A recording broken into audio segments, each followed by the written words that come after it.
मरीचि, भृगुमुनि, अंगिरस, पुलत्स्य, दक्ष, नारद, कर्दममुनि, साधना अथवा धर्म आदि अथवा जाल ब्रह्मा संबोधित कर सकते हैं। ये नए ब्रह्म को ब्रह्म की रचना से उत्पन्न हुए हैं। ये त्रिमूर्ति के नाम पर हजारों युगों तक यज्ञ, त्याग, पूजा, तपस्या से अभिभूत त्रिमूर्ति की शक्ति अथवा सामर्थ्य को बढ़ावा दिया। इनकी श्रद्धा अथवा भक्ति देखकर ब्रह्मा, विष्णु, महेश्वर ने 9 ब्रह्मों को एक एक अधिकार दिया। इसमें विशेष बात यह है, ये दक्ष को प्रजापति का नाम देकर प्रसूति नाम की एक युवती की रचना करके दक्ष के साथ उसका विवाह करवाकर मनुकुल में अपना संसार बसा रहे हैं। इसे अपने नेत्रों से देखकर भृगुमुनि ने त्रिमूर्तियों के धैर्य की परीक्षा लेने के लिए दक्ष के दक्षलोक की सृष्टि करके दक्ष के राजगुरु बन गए। आगे क्या होगा ये आप खुद देखिए। दक्ष के लिए दक्ष लोक की सृष्टि करने वाले, चतुर्वेद चतुशास्त्र निपुण भृगुमुनीश्वर गुरुवे। भृगुमुनीश्वर गुरुकंद आपको प्रणाम, आपको प्रणाम, आपको प्रणाम।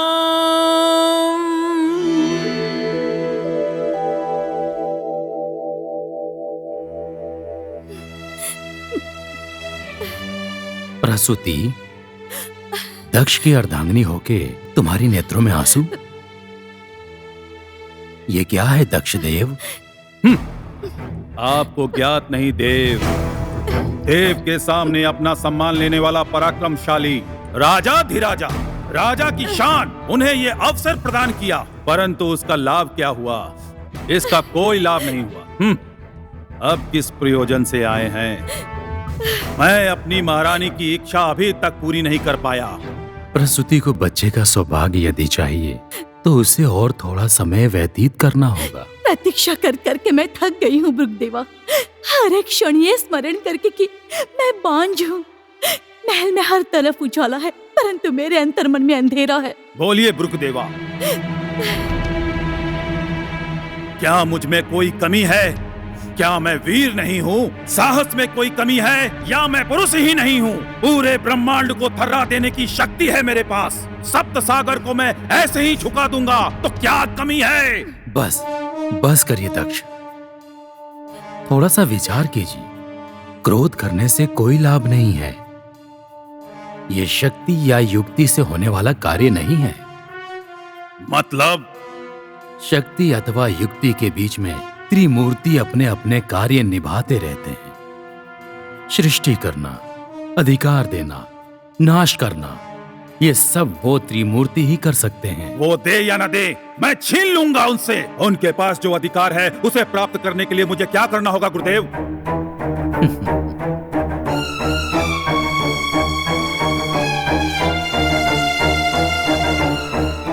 तपस्या।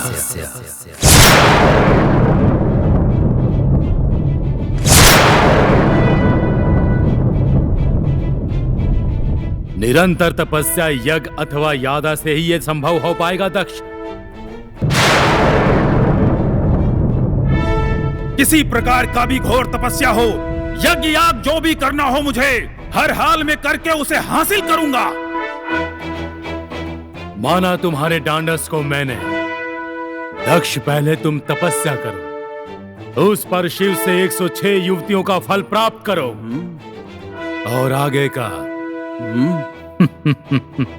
मुझ पे छोड़। आपका आशीर्वाद मेरे समक्ष है तो मैं इस प्रण को अवश्य पूर्ण करूंगा। विजयी भव। नारायण नारायण। आदि शक्ति और जगदीश्वर को मेरा प्रणाम। आपका मंगल हो नारद जी। कोई नया विषय लेकर आए हैं क्या? शिव को ज्ञात न हो ऐसा विषय नहीं है। वो दक्ष ब्राह्मण तपस्या की धुन गा रहे हैं। ये तो अति उत्तम है। तपस्या करने से आत्मशक्ति, नए चिंतन के साथ लोक हित होता है। परंतु दक्ष देव तो परम शिव की तपस्या कर रहे हैं। वो क्या वर मांगने वाले हैं पता है? 101 पुत्रियां। उत्तम वर तो मांग रहे हैं वो उस दक्ष देव का विशाल गुण है। उत्तम वर तो है माते, परंतु उसमें भी एक रहस्य छुपा है। रहस्य? वो कौन सा? वो उन पुत्रियों का भगवान से विवाह करने की योजना बना रहे हैं। तो इसमें अनुचित क्या है नारद? स्त्री के रूप में जन्म लेने के पश्चात विवाह करना तो अनिवार्य है। विवाह अनिवार्य है, सत्य है, परंतु 101 पुत्रियों की वर में एक परम शिव भी हैं। नारद जी, ये आप क्या कह रहे हैं? इससे पहले कि मेरा क्रोध सर पर सवार हो जाए और मैं आप पर क्रोधित हो जाऊं, इससे पहले आप यहाँ से प्रस्थान कीजिए। क्रोधित मत होइए आदिशक्ति, नारद जो कह रहे हैं वो भी सत्य है। हमारी ही सृष्टि से किए हुए 9 ब्रह्माओं में से अधिनायक दक्ष जो तपस्या कर रहा है वो पुत्रियों का फल प्राप्ति के लिए कर रहा है। उसमें तुम भी एक हो, ये स्मरण रहे। आदि शक्ति होने के पश्चात भी आपकी समझ में नहीं आया माते? ये सब तो लोक कल्याण के लिए है। नारायण नारायण।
स्वामी, यह सृष्टि आपने बनाई है। अगर सृष्टि नहीं होगी तो श्रृंगार भी नहीं होगा, अथवा बिना श्रृंगार के समस्त जग सूना हो जाएगा। किंतु उतने समय तक मुझे आपसे अलग रहना होगा, इसी बात से मैं चिंतित हूँ। चिंतित मत होइए देवी, तुम आदि शक्ति हो तो तुम्हें किस बात का भय? जो भी होता है अच्छे के लिए होता है, ये मान लो।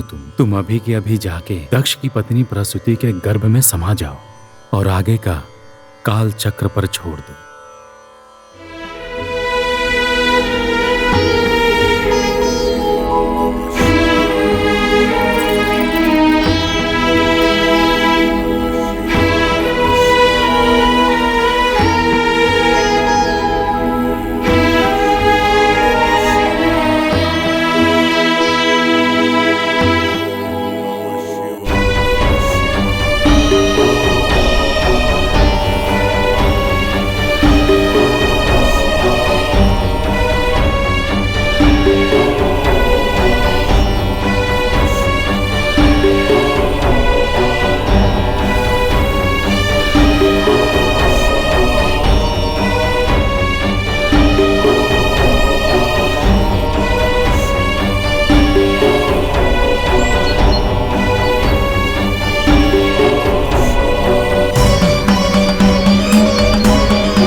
दक्ष, नेत्र खोलो दक्ष।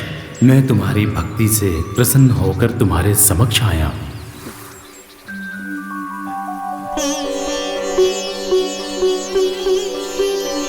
आप आ गए। करुणामयी महादेव, आपके दर्शन पाकर मैं धन्य हो गया देव, धन्य हो गया। बोलो दक्ष, तुम्हें मुझसे क्या चाहिए? मुझे 101 कन्या होने का वरदान दीजिए देवा। दक्ष, तुम्हारी जो इच्छा है वो बहुत पवित्र है। बालक की इच्छा रखने की बजाय तुम युवती की इच्छा जता रहे हो, इसका कारण क्या है दक्ष? देवा, बालक के भाग्य से अधिक पुत्रियों का ही भाग्य सर्वोपरि होता है। पुत्री के कन्यादान करने हेतु कोटि कोटि पुण्य मिलता है। उसके पश्चात वो पुण्य हमें मोक्ष का मार्ग भी दिखाता है। पुत्री सृष्टि की नेत्र है तथा पुत्र केवल कृति मात्र है। इसलिए मुझे पुत्रियों का ही सौभाग्य देना महादेव। तुम्हारी इच्छा अनुसार मैं तुम्हें 101 पुत्रियों का वरदान देता हूँ। धन्यवाद, धन्यवाद देव, धन्यवाद। तथास्तु।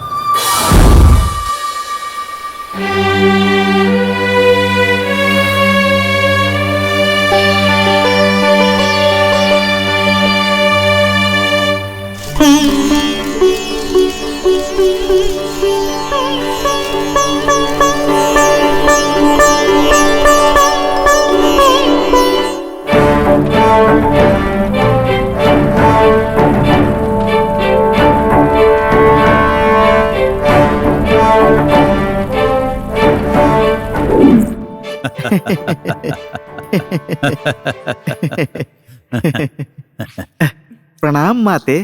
प्रणाम नारद जी, विराजिए। आप कुछ कह रहे थे ना नारद जी? प्रसूति, बड़ी पुत्री का विवाह कराने की सलाह दे रहे हैं देवर्षि। सत्य तो कह रहे हैं। ये बात मैं स्वयं आपसे कहना चाहती थी, किंतु आप क्या कहेंगे इस विचार से चुप रही। बच्चों के बड़े होने के उपरांत उनका विवाह कराना ये हम पति पत्नियों का कर्तव्य है। नारद जी, आप तो तीनों लोक में भ्रमण करते हैं, तो क्यों ना आप ही हमारी पुत्री के लिए एक सुयोग वर ढूंढें? नारद जी को इसके लिए कष्ट देना उचित नहीं है।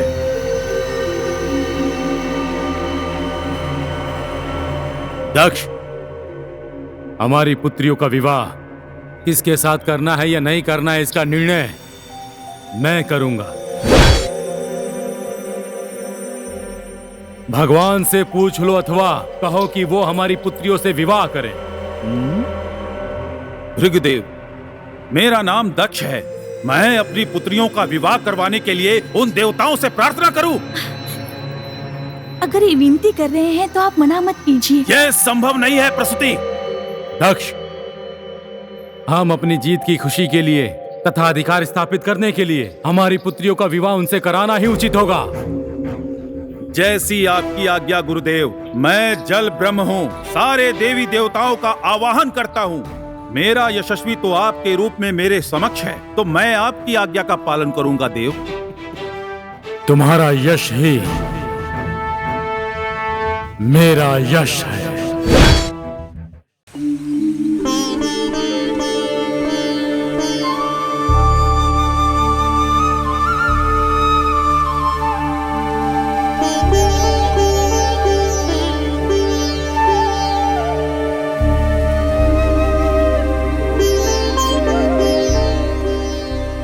दधीची महर्षि, आपको प्रणाम। प्रभु, अपनी पुत्रियों के विवाह का निमंत्रण देने आया हूं। मुझे प्रसन्नता हुई। देवों का देव का हाथ थामने वाली तुम्हारी सुपुत्रियों का भाग्य शुभ है।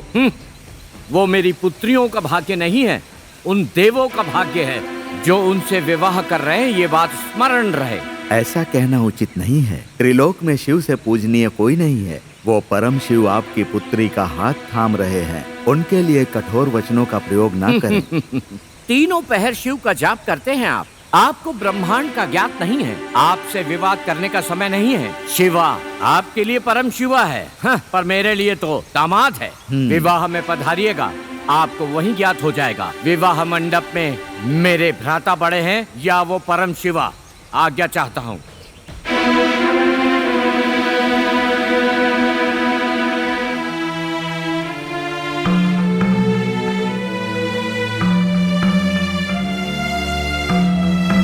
मुझसे, मेरे कारण, मेरा ही, इसमें अहंकार भरा हुआ है। इसको समझाना संभव नहीं है। वो महादेव इसकी रक्षा करें।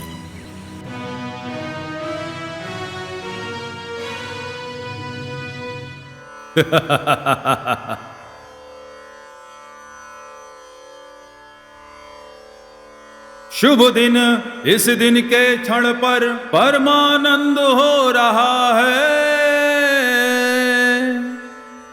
आनंद, महाआनंद, परमानंद हो रहा है।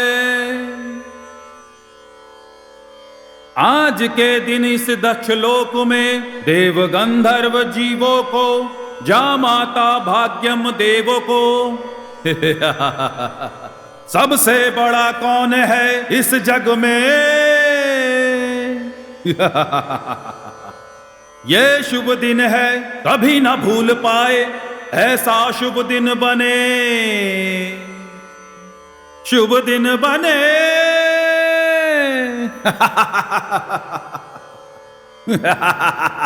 दक्षदेव, 103 कन्याओं का कन्यादान करना आपका भाग्य अथवा सौभाग्य है। इस वैभव की प्राप्ति और यहाँ किसी को नहीं है और आगे भी नहीं होगी। दक्ष, विवाह का समारोह देखकर सृष्टिकर्ता होने के बाद भी मैं आश्चर्यचकित हूँ। आह, ब्रह्मदेव, सृष्टिकर्ता के मुख से प्रशंसा सुनकर मैं धन्य हो गया। दक्ष, अभी वार्तालाप करने का समय नहीं है। अपने पुत्रियों का विवाह कार्य आरंभ करो। जैसी आपकी आज्ञा गुरुदेव। हे शंकर, आपके आशीर्वाद से मेरा जन्म पावन हो गया। मेरी पुत्री सती का हाथ थामकर सुखी संसार व्यतीत कीजिए।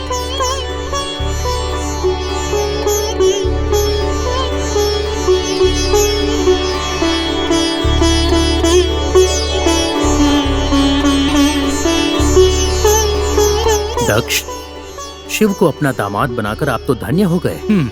धन्यवाद देव, धन्यवाद। दक्ष, यहाँ ना कोई बड़ा है और ना ही कोई छोटा। ये सब कुछ तुम्हारी इच्छा के अनुसार हुआ है।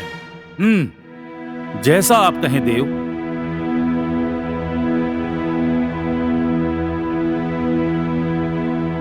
चंद्रमा, मेरी सुपुत्रियों में रोहिणी, अश्वनी, रेवती अथवा इनके अलावा 27 सुपुत्रियों ने आपकी इच्छा की है। उनसे विवाह करके अपने चंद्रलोक में उन्हें खुश रखना। जैसी आपकी आज्ञा दक्षदेव।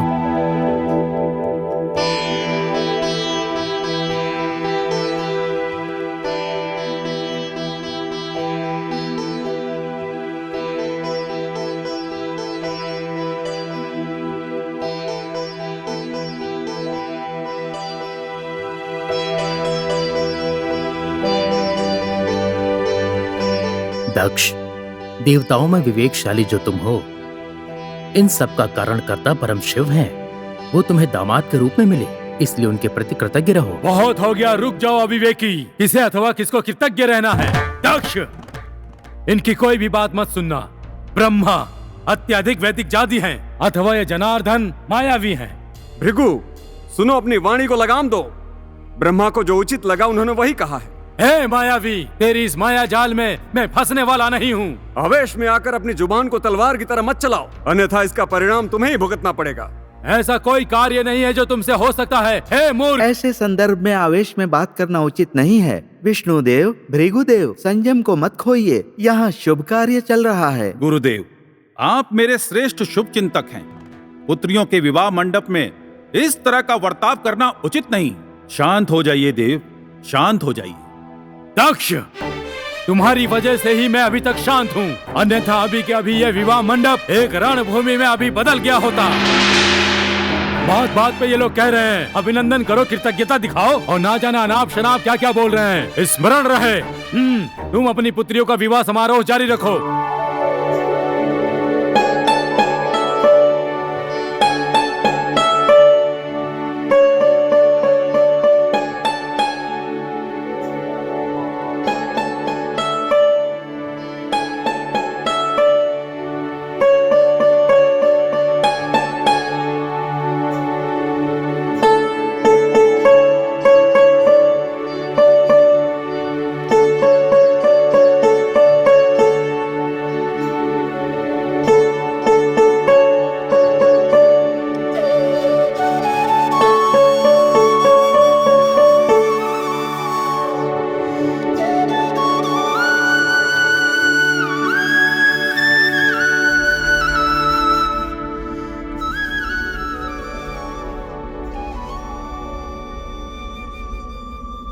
जो कल आदि शक्ति थी उसे पुनः अपनी पत्नी सती के रूप में पाया है। आपके इस माया जल की प्रशंसा कौन करेगा स्वामी? प्रशंसा करेंगे। मेरे इस कार्य में मुझे तुम्हारी सहायता चाहिए देवी, इसलिए मुझे तुम्हें सती के रूप में स्वीकार करना पड़ा। आपको मेरी सहायता चाहिए? हाँ, मुझे तुम्हारी सहायता की बहुत आवश्यकता है। वो कैसे स्वामी? लोक कल्याण के लिए बार बार ऐसे जन्म लेना पड़ता है देवी। अभी सती के रूप में, तत्पश्चात पार्वती बनकर, फिर गिरिजा बनकर, अन्नपूर्णा बनकर, ऐसे ही जैसे संदर्भ हो उसके अविरुद्ध, अथवा ये सिर्फ तुमसे ही संभव है। मैं एक स्त्री हूँ, ये आप भूल रहे हैं क्या स्वामी?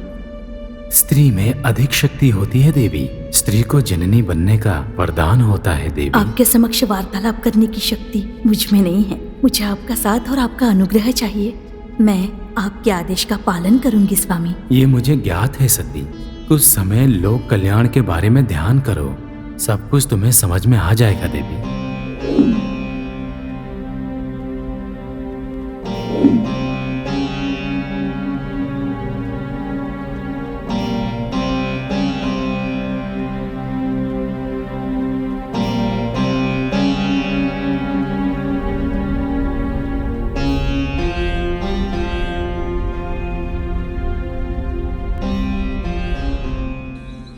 स्वामी, आपने जो वचन मेरे पिताश्री को दिया था, लगता है वो आप भूल गए हैं। कैसा वचन रोहिणी? वही वचन, मेरी जो बाकी की सौतन है उनके बारे में।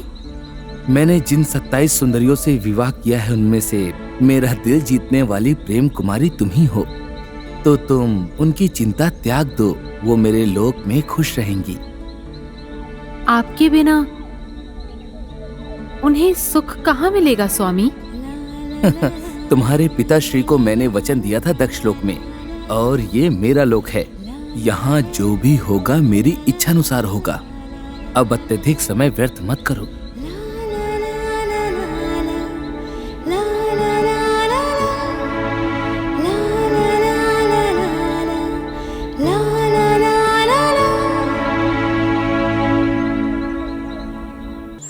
नारायण नारायण। कौन है आप लोग? कौन है आप लोग? मैं ब्रह्मचारी हूँ, मुझे स्पर्श मत करना। नारद जी, हम आपको स्पर्श करने नहीं आए हैं। जो हमारे नजदीक नहीं आते उस चंद्रमा के बारे में आपको अवगत कराने आए हैं। नारायण नारायण। नारद जी, हम सबका जीवन बर्बाद हो गया है। ऐसा प्रतीत हो रहा है जैसे इस चंद्रलोक में हमारे बारे में विचार करने वाला या फिर वार्तालाप करने वाला कोई नहीं है। पत्नी का पति के लिए रोना शुभ नहीं माना जाता है। उसके अलावा आप लोग तो अभी नवविवाहिता हैं। आपकी समस्या का समाधान मैं शीघ्र करवाऊंगा। आप लोग धैर्य रखिए। नारायण नारायण।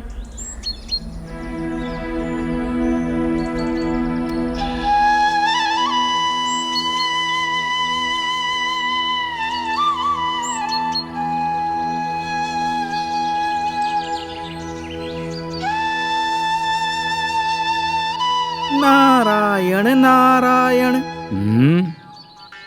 पढ़ना लिखना ध्यान करना आप केवल इतना ही करते हैं। क्यों कहो नारद जी, क्या हो गया? मैं क्या बताऊं भृगुदेव, भगवान के साथ संबंध कराने वाले आप, और वो जो अन्याय कर रहे हैं उसको देखकर भी आप चुपचाप हैं। अन्याय?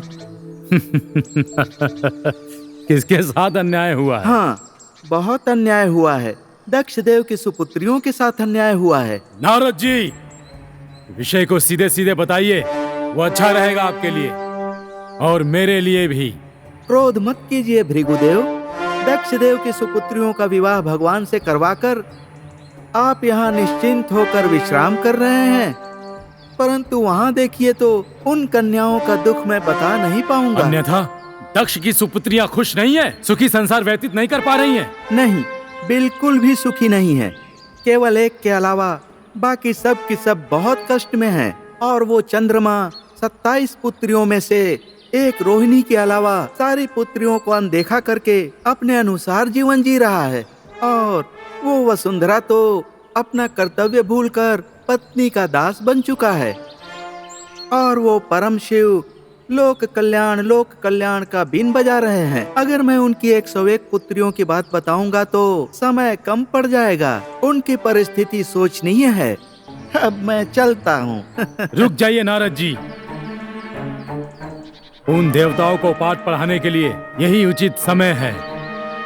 ऐसे ही कोई नए नए संदेश हो तो मुझे आकर बताना। अभी आप जा सकते हैं।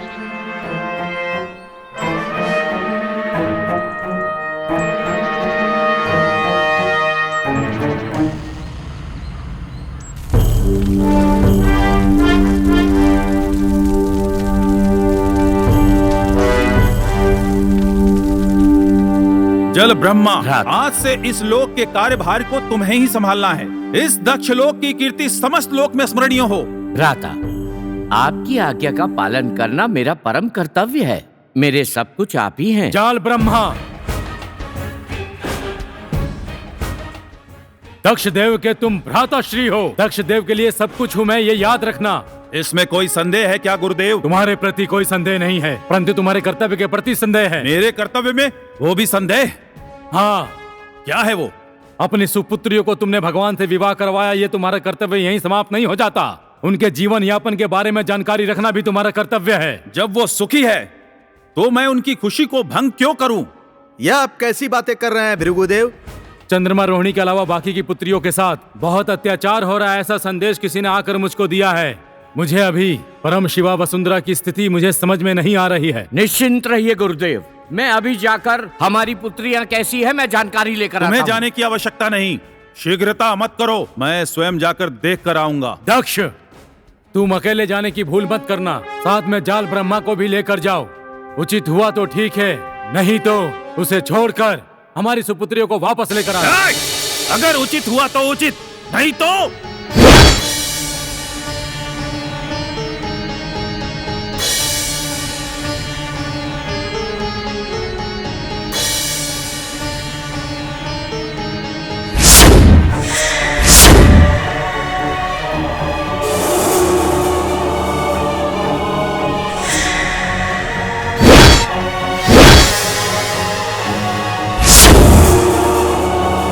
भ्राता, इनके साथ अन्याय करने वाले चंद्रमा को नहीं छोड़ना। जल ब्रह्म, पुत्रियों को घर छोड़ कर आओ।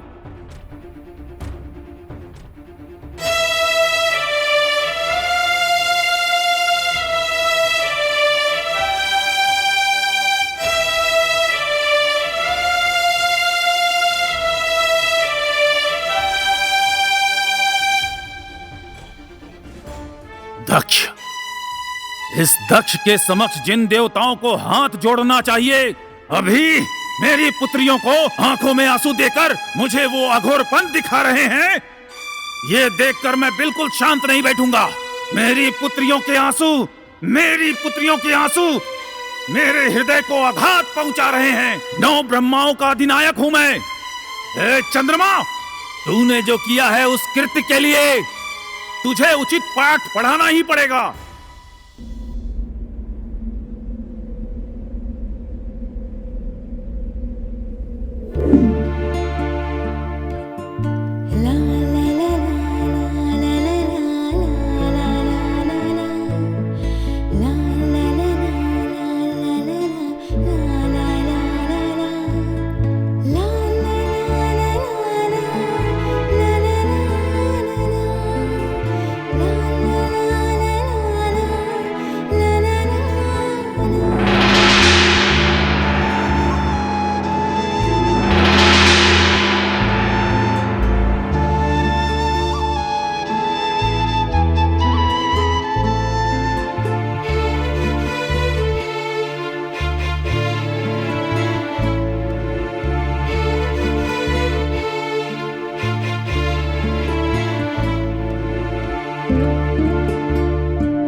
हम दोनों एकांत में थे, इस तरह बिना आज्ञा प्रवेश करना अपराध है ससुर जी।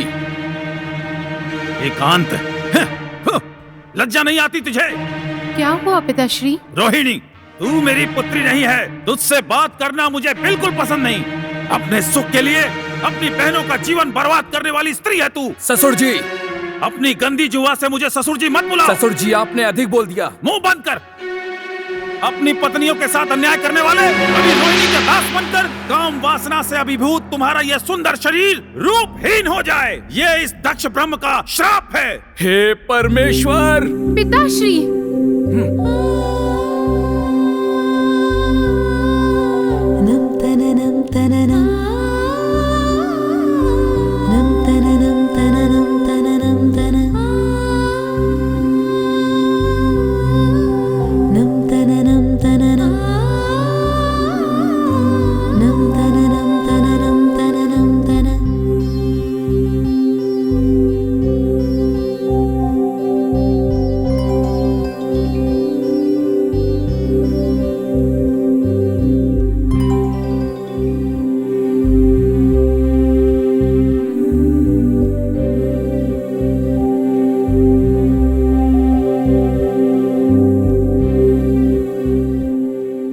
नमस्कार चंद्रदेव।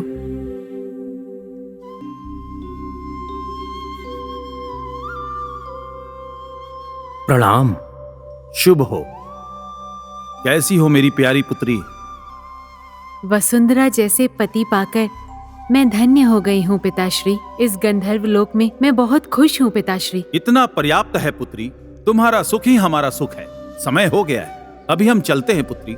पिताश्री अभी आए हैं और अभी जाने की बात कर रहे हैं? नहीं पुत्री, एक महत्वपूर्ण कार्य है, इसीलिए मुझे शीघ्र जाना पड़ेगा।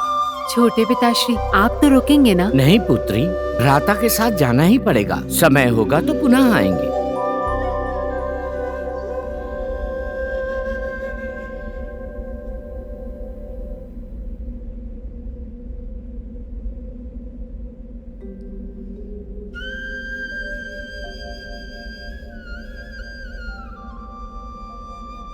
माते, बोलो नंदीश्वर। आपके पिताश्री और छोटे पिताश्री आ रहे हैं। क्या मेरे पिताश्री और छोटे पिताश्री आ रहे हैं? हाँ, आइए। वो कहाँ हैं? कौन छोटे पिताश्री? वही तेरा परमात्मा परमेश्वर कैलाशनाथ, तेरा पति। वो तो लोक संचार करने गए हैं। लोक संचार? जब तत्काल ही तुम्हारा विवाह हुआ है तो तुम्हें छोड़कर भटकना लोक संचार है? पुत्री, तुम्हारा पति तुम्हारा ठीक से ध्यान रखता है या नहीं? हाँ पिताश्री, वो मेरा अच्छे से ध्यान रखते हैं। दक्ष राजा, इस तरह के कथन कहना उचित नहीं है। शिव जी आपके दामाद हैं, आपको उनका आदर करना चाहिए। चुप हो जा। तेरा इतना दुस्साहस कि तू मुझे ज्ञान दे रहा है। चाहे कोई भी हो, भगवान शिव से सम्मान से बात करिए। हे नंदीश्वर, मेरे भ्राता को अपशब्द कह रहा है। छोटे पिताश्री, मैं इन्हें समझाती हूँ। नंदीश्वर, वरिष्ठों से इस तरह बात नहीं करनी चाहिए। शांत हो जाइए। पिताश्री, महल में सब लोग कैसे हैं वो तो बताइए। सब अच्छे हैं। हाँ।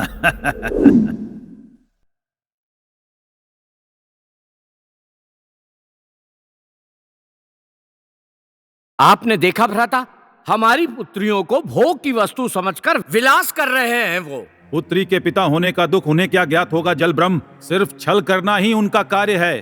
देवलोक में हमारी पुत्रियों को उचित स्थान नहीं मिल रहा है, ये हमें ज्ञात हो गया है। केवल एक या दो ने ही अनुचित कार्य किया होगा, किंतु बाकी तो हमारी पुत्रियों का अच्छे से ध्यान रखते हैं ना। क्या अच्छी तरह से ध्यान रखते हैं? वो जिस परिस्थिति में रह रही है तुम अपनी आंखों से नहीं देख सकती। अच्छा हुआ जो मैं तुम्हें साथ नहीं ले गया। हमने अपनी पुत्रियों का कन्यादान कर दिया है, उसके उपरांत झुककर चलना ही हमारा धर्म है। कौन सा धर्म? हमारी पुत्रियों के नेत्रों से आंसू बहे, कोई उन्हें रुलाए, यही धर्म है? कौन से धर्म की बात कर रही हो? जैसे वो सभी आपकी पुत्रियां हैं, मेरी भी तो है ना। ये आपकी पुत्रियों के प्रति स्नेह है, इसलिए आप इतनी आवेश में हैं, किंतु आपका आवेश मुझे समझ में नहीं आ रहा। नहीं समझ में आ रहा है तो महल में चुपचाप पड़ी रहो।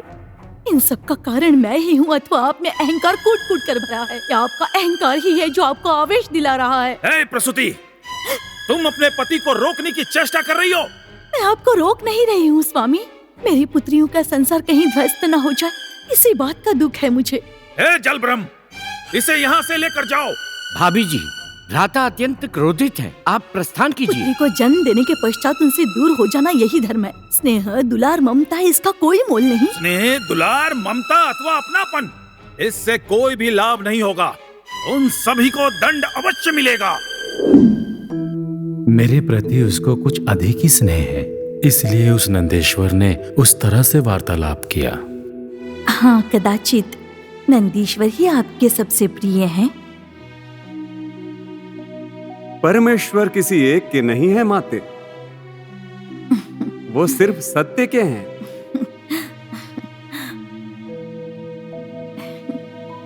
बहन, तुम कुशल तो हो ना? पराशिव की अर्धांगिनी बनने के उपरांत मैं तो धन्य हो गई हूँ।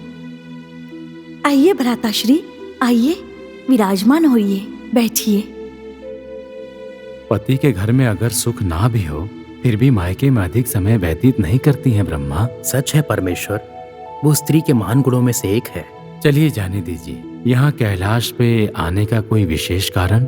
सप्तलोक कल्याण के लिए धर्म स्थापन के अभिलाषी क्षत्रिय यज्ञ पूजा करने की योजना बना रहे हैं, इसलिए आप लोगों की अनुमति लेने आया हूँ। काल काल में अवतार लेने वाले विष्णुदेव, सृष्टि की रचना करने वाले ब्रह्मदेव, आपका जो निर्णय है कदाचित वही निर्णय मेरा भी है। परम शिवा, हमने जो सत्तरया यज्ञ करने का निर्णय लिया है, वहां आकर आपको आशीर्वाद देना है। समस्त देवताओं की ओर से ये मेरी विनती है। जैसी आपकी इच्छा। बहन, आपका क्या अभिप्राय है? त्रिमूर्तियों के बीच में मेरे अभिप्राय की क्या आवश्यकता है भ्राताश्री? कार्य भले ही हमारा हो, परंतु इसका शुभारंभ तुम्हारे ही द्वारा होना है। अपने गर्भ से शिशु को जन्म देने वाली स्त्री के लिए ये कोई दुख की बात तो नहीं है ना? जो भी हो, परंतु तुम हो तो आदिशक्ति ही ना।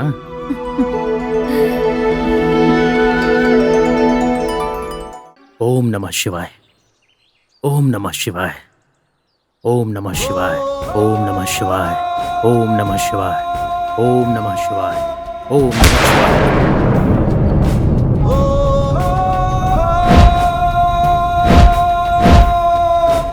गुरुदेव, शिव का ध्यान करते हुए अमृत को लेकर जाने के कार्य के बीच में मैं निरंतर हो गया था। आप पर मेरी दृष्टि ही नहीं पड़ी। आप मेरा प्रणाम स्वीकार कीजिए गुरुदेव। फलों को देखने के उपरांत भक्ति भाव होना चाहिए, किंतु सब लोग तो उस परशिव के भक्त हो ना, उसके ताल पर ही तो तुम नाचते रहते हो। सावधान, अपने मस्तक को झुकाओ। छोड़ो, जाने दो। ये बताओ, ये कौन सा अमृत लेकर जा रहे हो? अभी कुछ ही समय में 17 यज्ञ आरंभ होने वाला है, उसी के उपलक्ष्य में अमृत लेकर जा रहा था। ये विषय तो आपको ज्ञात ही होगा ना गुरुदेव? ज्ञात हो या नहीं से कोई अंतर नहीं पड़ता, परंतु जिस तरह बचपन में बच्चे खेल खेलते हैं, उसी तरह देवताओं द्वारा रचाया गया हुआ खेल है। हे वसुंधरा, 17 यज्ञ का अर्थ क्या है? देवताओं का अर्थ क्या है? जो चल नहीं सकता वो अचानक कैसे उड़ सकता है? बताओ। ऐसा हो गया इन देवताओं का मनोरथ। ये 17 यज्ञ करना इतना सहज नहीं है, वो मेरे जैसे महापुरुषों से ही संभव है। भृगु मुनि, स्वयं जगदीश्वर परम शिवा इस 17 यज्ञ को करने वाले प्रमुख देवता हैं। उनके कार्य को बच्चों का खेल कहकर अपमानित मत कीजिए। वसुंधरा, वो शिवा तुम्हारे लिए परम शिवा हो सकता है, मेरे लिए नहीं। मेरे लिए तो वो महज विभूतिधारी है। क्या? मुनि होने के नाते आपको इस तरह की बातें शोभा नहीं देती? वसुंधरा, बहुत हो गया। दोबारा मुंह खोला तो तुम्हारी जीभ को काट दूंगा मैं। कभी कभी चींटी भी कुछ लोगों को हाथी दिखाई देती है। तुम्हारे जैसे तुच्छ से मैं क्यों वार्तालाप करूं? जाओ यहां से।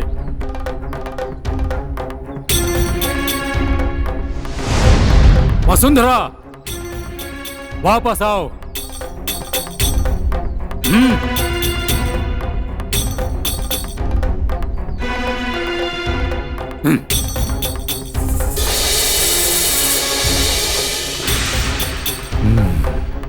अमृत।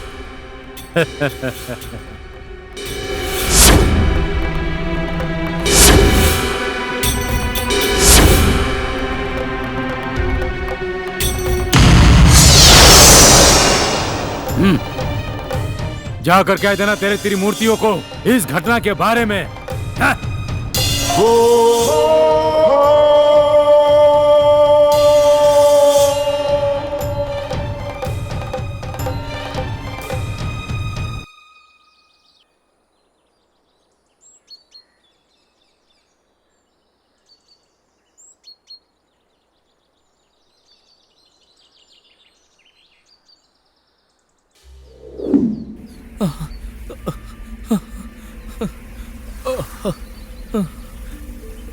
मैं सहन नहीं कर पा रहा हूँ प्रभु, सहन नहीं कर पा रहा।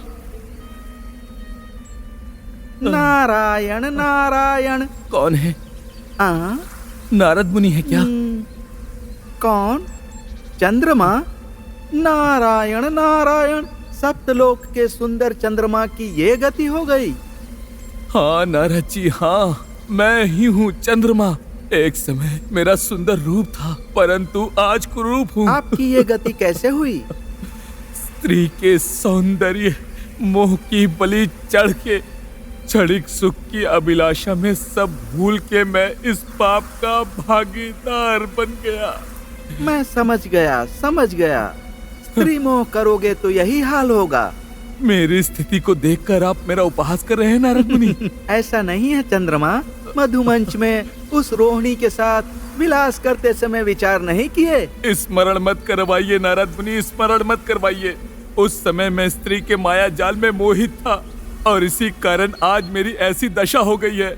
अब बस मैं उसी परमात्मा का ध्यान करता रहता हूँ, परंतु कोई उपाय नहीं निकल रहा। कैलाश जाने में भी मुझे कष्ट हो रहा है, क्योंकि भगवान शिव की पत्नी सती रोहिणी की बहन है, तो मैं उनके समक्ष अपना चेहरा कैसे दिखाऊं? जब कष्ट आता है तो अपमान और लज्जा दोनों सहन करना पड़ता है। चंद्रमा, शिव के समक्ष जाओ, वही तुम्हें मुक्ति देंगे।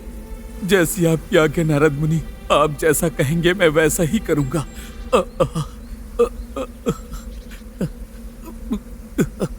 धन, स्त्री, भूमि अथवा संपत्ति का लोभ नहीं करना चाहिए, वरना यही हाल होगा। ईश्वर, क्या खेल है तुम्हारा। नारायण नारायण।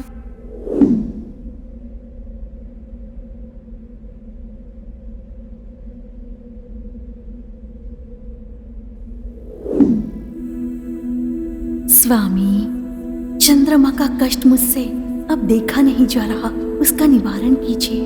सती, संसार में मुझे सर्वेश्वराय कहकर संबोधित करते हैं, इसीलिए आपके पिताश्री मुझसे आप प्रसन्न रहते हैं। उसके अलावा मैं सत्रयाह की पूजा कर रहा हूँ, जिसके कारण आपके पिताजी का क्रोध मुझ पर अधिक बढ़ गया है। इसके पश्चात मैं चंद्रमा को श्राप से विमुक्त कर दूंगा तो उनको मुझ पर क्रोध कम आएगा।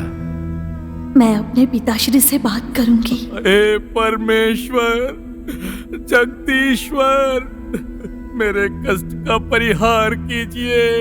हे प्रभु, परिहार कीजिए। भगवान शिव, भगवान शिव,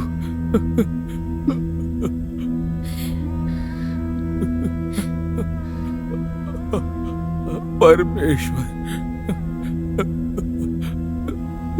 जगदीश्वर,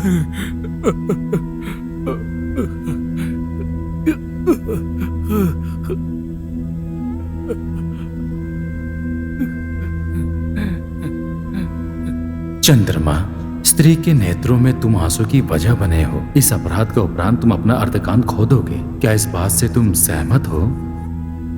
मैंने जो पाप किया है उसका आप मुझे जो भी दंड देंगे मुझे मान्य होगा। चंद्रमा, माह के 15 दिन तक तुम अंधेरे में अथवा 15 दिन उजाले में रहोगे। इसी तरह तुम्हें जीना होगा, पर हर पूर्णिमा के दिन तुम प्रकाशित रहोगे।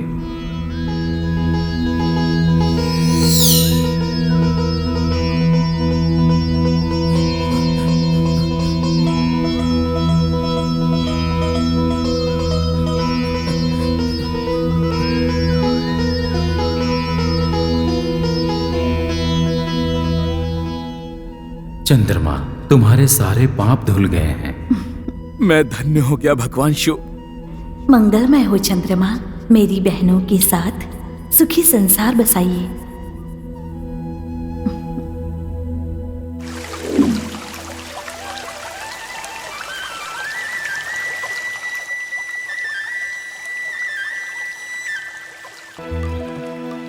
पर शिवा, आपका कार्य हमारी समझ से परे है। जब मैं भक्तों की भक्ति देखता हूँ, उसके उपरांत मुझे जो आनंद मिलता है उसका कोई अंत नहीं। शिव की बात को समझना हमारे लिए अत्यंत दुर्लभ है, परंतु भक्तों के लिए अत्यंत सुलभ है।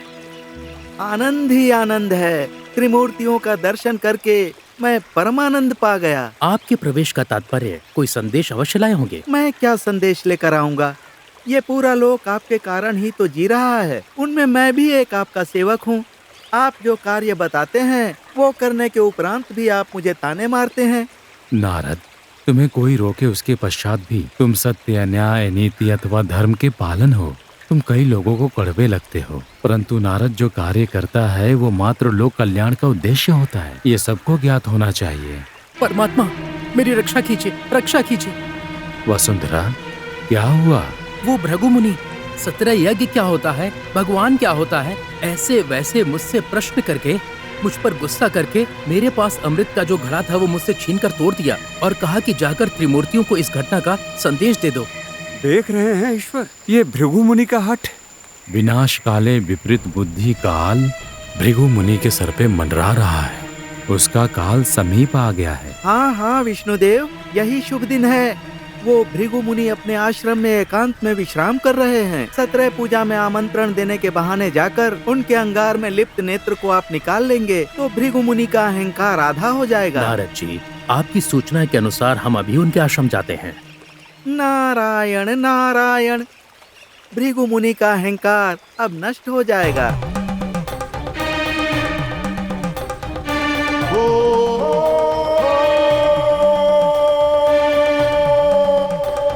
मैं कौन हूँ? दक्ष देव का गुरुदेव हूँ। मैं देवों का देव कृति देव हूँ। इसका अर्थ है कि वो त्रिमूर्ति मेरे समक्ष तुच्छ है।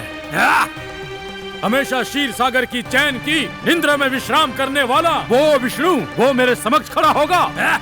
कैलाश में हर समय अपनी पत्नी के हमेशा पल्लू से बंधा हुआ तत्तथई नृत्य करने वाला वो नागावरण के माथे पर ही नेत्र है, किंतु मेरे पैर में तीसरा नेत्र है। इसलिए वो मेरे समक्ष शून्य है।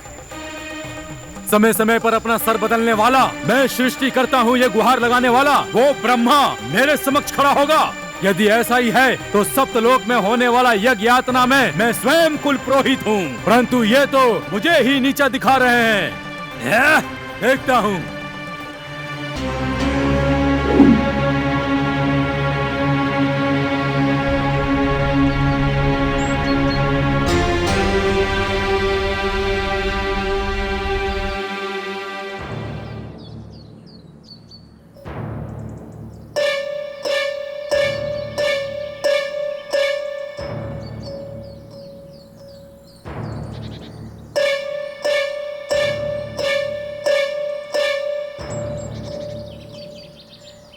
भृगुदेव, भृगुदेव, भृगुदेव, उठ जाओ देव। मैं जाग रहा हूँ नारायण। ये भृगु मुनि का स्वयं आत्मज्ञान हमेशा जागता ही रहता है। वो सब छोड़ो, त्रिमूर्तियों को यहाँ आने का क्या कारण है? कारण के बिना कोई भी कार्य नहीं होता है भृगुदेव। सारे देवता मिलकर 17 यज्ञ करने वाले हैं, इसलिए हम लोग आपको आमंत्रण देने आए हैं। 17 यज्ञ? 17 यज्ञ करने वाला कौन है? किसके लिए अथवा किसके लिए बताइए। लोक कल्याण के लिए शिव जी की देखरेख में सारे देवतागण मिलके इस कार्य को शिव जी के भक्त दधीची मुनि संपन्न करने वाले हैं। ये सब कुछ तुम्हारा ही कपट होगा ब्रह्मा। इसमें कपट क्या है भृगुदेव? 17 यज्ञ करने वाला हूँ मैं। उस दधीची को इसका ज्ञान नहीं है। वेद मंत्र यज्ञ शास्त्र इन सब का ज्ञान है मुझे, ज्ञान है मुझे। शांत हो जाओ भृगु मुनि, हम आपके सेवक हैं। आपको अधिक कष्ट ना हो, इसीलिए दधीची के द्वारा 17 यज्ञ कराने की जिम्मेदारी हमारी। इसके अथवा कोई उद्देश्य नहीं है। 17 यज्ञ में भाग लेकर सारे देवता गण को अपने हाथ से अमृत देकर उन सभी देवताओं को आशीर्वाद दीजिए। अब आ गए ना उचित मार्ग पर।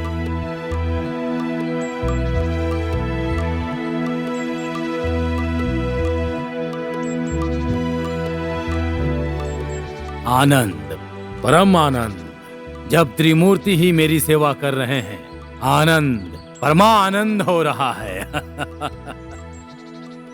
भृगुदेव, आप अप्रसन्न ना हो तो मैं आपसे एक बात पूछ सकता हूँ? अप्रसन्न? ऐसे समय में अप्रसन्न हो जाऊं? नहीं नहीं सृष्टिकर्ता, पूछिए। गुरुदेव, आप हर समय क्रोध में क्यों रहते हैं? आप शांत क्यों नहीं रहते? तुम्हारा यही कपट मुझे पसंद नहीं आता है, इसलिए। क्यों भृगुदेव, हमें ऐसा क्या कपट है? देने वाले भी तुम ही हो और छीनने वाले भी तुम ही हो, इसीलिए। ये बिल्कुल सत्य कहा भृगुदेव। आपके पैरों में नेत्र हम लोगों ने ही दिया, निकालने वाले भी हम ही होंगे।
कहाँ लुप्त हो गए वो मायावी? सेवा करने के बहाने मेरे पैरों से मेरे नेत्र को तुम लोगों ने निकाल लिया। क्या यही है तुम्हारी बुद्धि? ये तुम्हारे छल की वजह से अभी जो मैं उग्र तपस्या करने वाला हूँ, अब मैं तुम त्रिमूर्तियों को श्राप देता हूँ, अनुभव करो उसका। काल को देखकर अपना सर बदलने वाले, सृष्टि की रचना करने वाले उस ब्रह्मा को भूलोक में तुम्हारी कोई भी पूजा नहीं करेगा।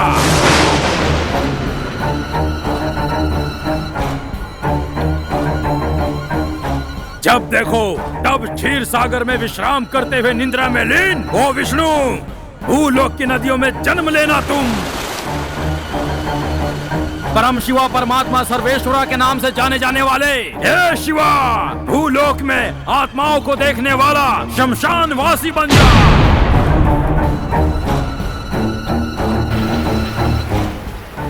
यही है इस भृगुदेव का श्राप।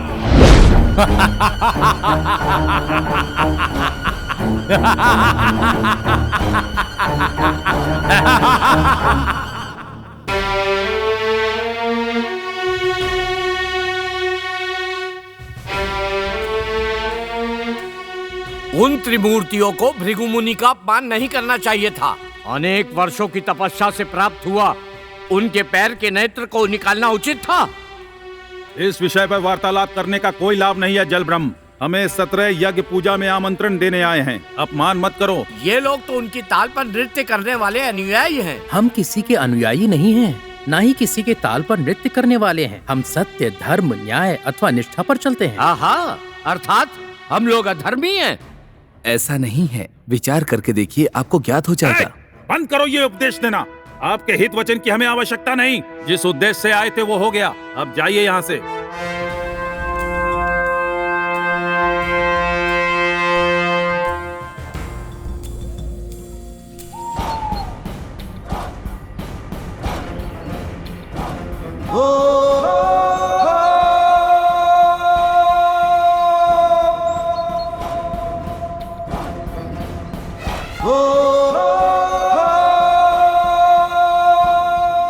चिंता मत कीजिए गुरुदेव, ये आपका अपमान नहीं हुआ है, ये मेरा अपमान हुआ है। हाँ भ्राताश्री, आमंत्रण देने के बहाने अपमान करके गए हैं। इसके पश्चात भी 17 यज्ञ की पूजा में बुलाया है इनको। इसके उपरांत 17 यज्ञ में जाना उचित है। जाना ही पड़ेगा जाल ब्रह्मा, जाना ही पड़ेगा। नहीं गुरुदेव, आप वहां नहीं जाएंगे। चिंता मत करो दक्ष ब्रह्मा, हम वहां व्यंजन का आनंद लेने के लिए नहीं जा रहे हैं। उनको कैसे कहां उत्तर देना है, ये कार्य करने के लिए जा रहे हैं। बस प्रतीक्षा करिए आप लोग और देखिए कि इसके उपरांत क्या होता है। भ्राता, हम उन्हें ऐसे ही क्षमा कर देंगे तो ये अनुचित होगा। गुरुदेव जो कह रहे हैं वो सत्य है। सोच लो दक्ष, तेरे हित की ही बात कर रहा हूं मैं। जैसा आप कहें गुरुदेव। कल आरंभ होने वाले सत्रह यज्ञ के लिए हम प्रस्थान करेंगे। भवाय देवाय नमः, शर्वाय देवाय नमः, ईशानाय देवाय नमः, पशुपतये देवाय नमः, रुद्राय देवाय नमः, उग्राय देवाय नमः, भीमाय देवाय नमः, महते देवाय नमः। वामदेवाय नमो, ज्येष्ठाय नमः, श्रेष्ठाय नमो, रुद्राय नमः, कालाय नमः, कलविकरणाय नमो, बलविकरणाय नमो, बलाय नमो, बलप्रमथनाय नमः, सर्वभूततमनाय नमो, मनोन्मनाय नमः। ईशानः सर्वविद्यानामीश्वरः सर्वभूतानां, ब्रह्माधिपतिर्ब्रह्मणोऽधिपतिर्ब्रह्मा, शिवो मे अस्तु सदा शिवो।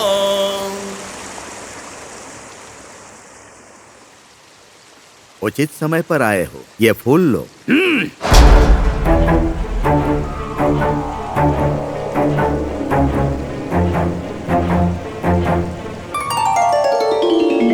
रोको इस 17 यज्ञ को।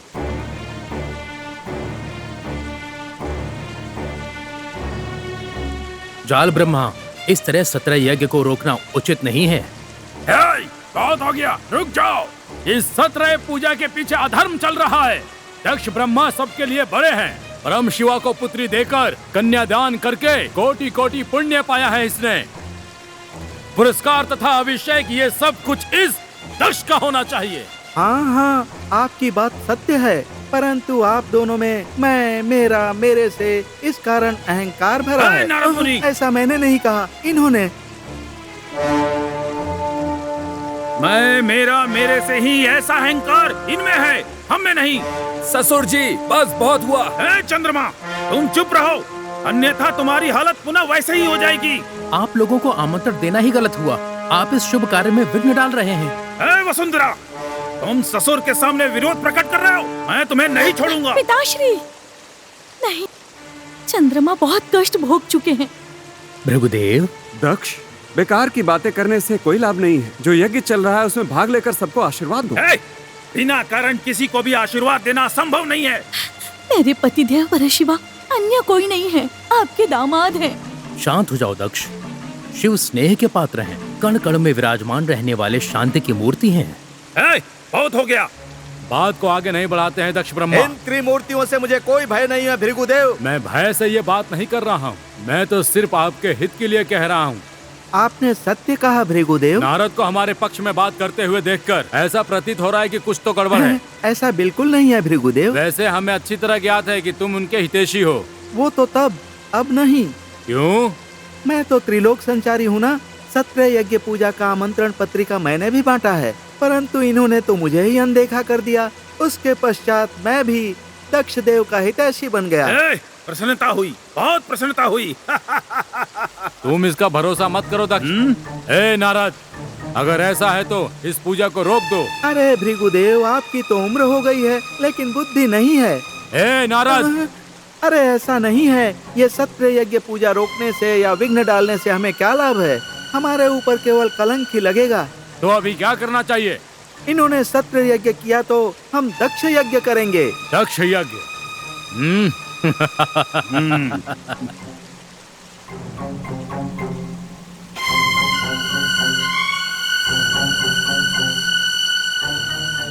दक्ष यज्ञ?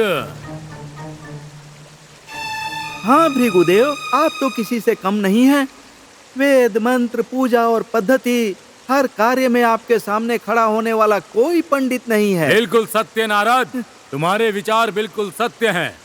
दक्ष देव, ये 17 यज्ञ को दिखाते हैं। अब हम इन्हें दिखाएंगे कि हम कौन हैं। चलिए चलिए, आपका पराक्रम क्या है इन्हें भी पता चलने दीजिए। नारायण पिताश्री, नारायण। छोटे पिताश्री। सती, शुभ कार्य आरंभ करते समय इस तरह की घटना सहज है। दुखी मत हो सती, आगे सब कुछ ठीक हो जाएगा। चलिए पूजा शुरू कीजिए।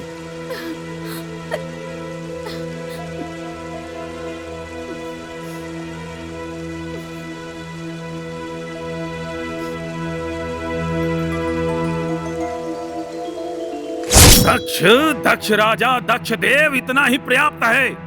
सप्त लोग भय के मारे थर्रा उठना चाहिए। देवों के देव भय के मारे शांत हो जाएंगे। ऐसे में मेरी पुत्री का हाथ थामने वाला वो परम शिवा मुझसे शत्रुता करने की चेष्टा कर रहा है। पग पग पर अपमान, हर एक बात पर उत्तर। इस संकट को हम कैसे सहन करें भ्राता? जाल ब्रह्म, अब बस कुछ दिनों की बात है दक्ष यज्ञ संपन्न होने तक। दक्ष यज्ञ?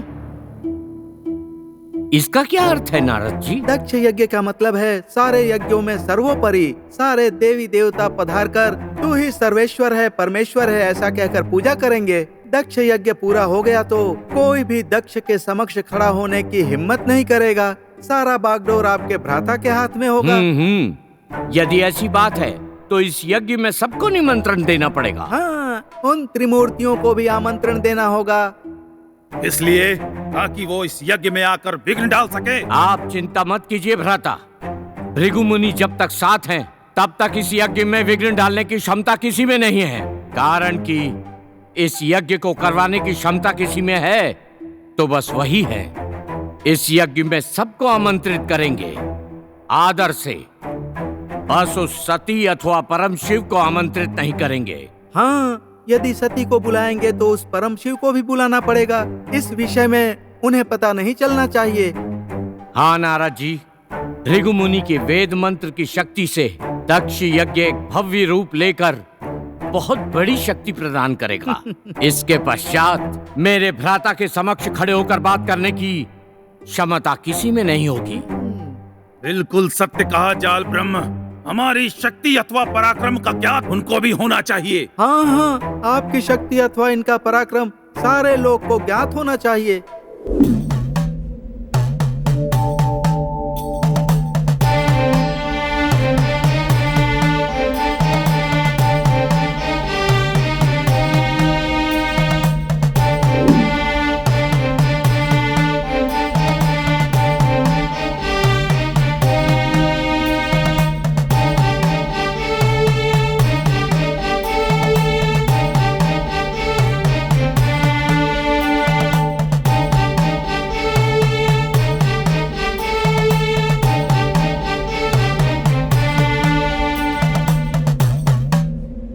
पुत्री पद्मावती वसुंधरा को लेकर दक्ष यज्ञ में भागी बनकर पिताश्री को यशस्वी बनने का योगदान दो। छोटे पिताश्री, मेरे जीजाजी परम शिवा और बहन सती दक्ष मंडप में आमंत्रित नहीं किए गए हैं।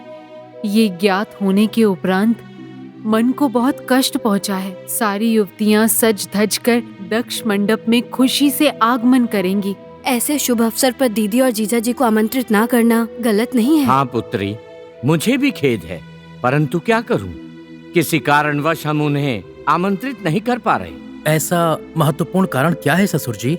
एक दो नहीं, 100 से भी अधिक कारण है वसुंधरा।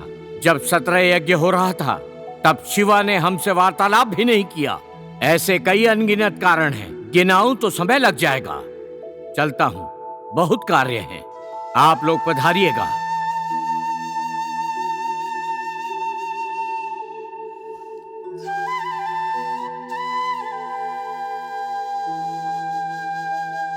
परम शिवा और पिताश्री की दुश्मनी ने मुझे चिंता में डाल दिया है। चिंतित मत हो पद्मावती, समय आने पर सब ठीक हो जाएगा।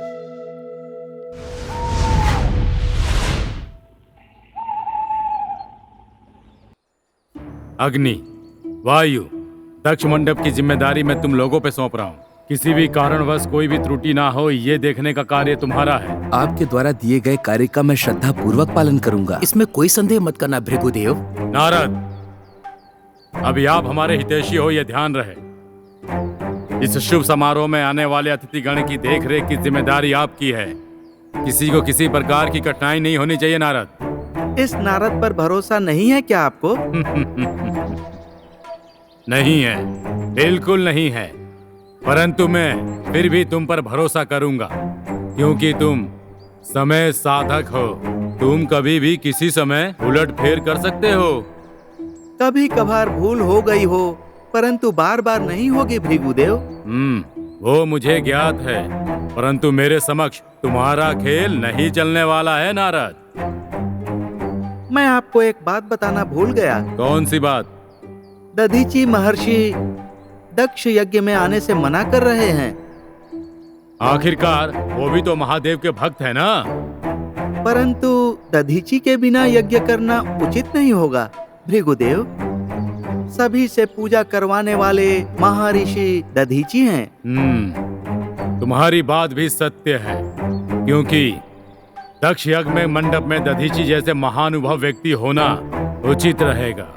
मैं स्वयं जाकर उन्हें आमंत्रण देकर आऊंगा नारद। शिव जी ने शिव यज्ञ, विष्णु जी ने विष्णु यज्ञ अथवा ब्रह्मा जी ने ब्रह्मा यज्ञ कभी नहीं किया। अब इसके पश्चात ससुर जी महाराज दक्ष यज्ञ कर रहे हैं, क्या ये उचित है? ए चंद्रमा, यहाँ मैं उचित अनुचित का विचार करने नहीं आया। क्या उचित है क्या अनुचित है मैं जानता हूँ। तुम्हारे लिए उचित यही होगा कि मेरी पुत्रियों को लेके आ जाना। एक पाप करके मैं जिस दंड के योग नहीं था, मैंने वो दंड भोगा है। उसके उपरांत जो चल रहा है अनाहूत, इस सब का कारण मैं स्वयं हूँ गुरुदेव। यदि इसके उपरांत मैं इस समारोह में नहीं आऊंगा तो मुझे ज्ञात नहीं कि क्या अनावत होगा। इसी भय से मैं अवश्य आऊंगा। हमें देखकर भय जागा, तुम्हें ये देखकर संतोष हुआ। मुझे अत्यधिक कार्य है, प्रस्थान करता हूँ। जो आदेश छोटे पिताश्री।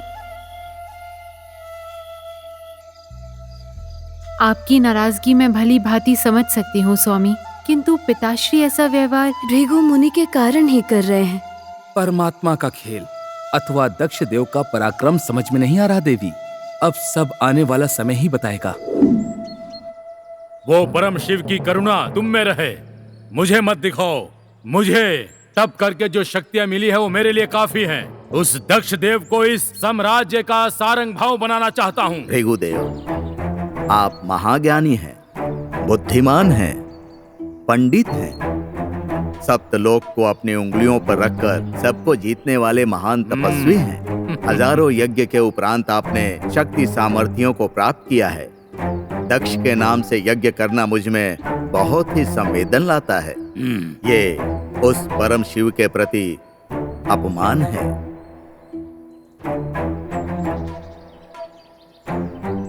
उन्होंने हमारा अपमान किया है, इसलिए मैं आपके पास स्वयं आकर आपको आमंत्रण दे रहा हूँ। मैं परम शिव का भक्त हूँ। ये मुझे अच्छे से ज्ञात है। तो अब मैं क्या करूँ? दक्ष यज्ञ में अपना भाग देकर सप्तलोक जैसे मिलते हैं, वैसे नीचे इस जगत में दक्ष ही सबसे बड़ा सर्वेश्वर है, ऐसी बात फैलानी चाहिए। ये इस भृगु मुनि की इच्छा है। शिव शिव, अब मैं चलता हूँ।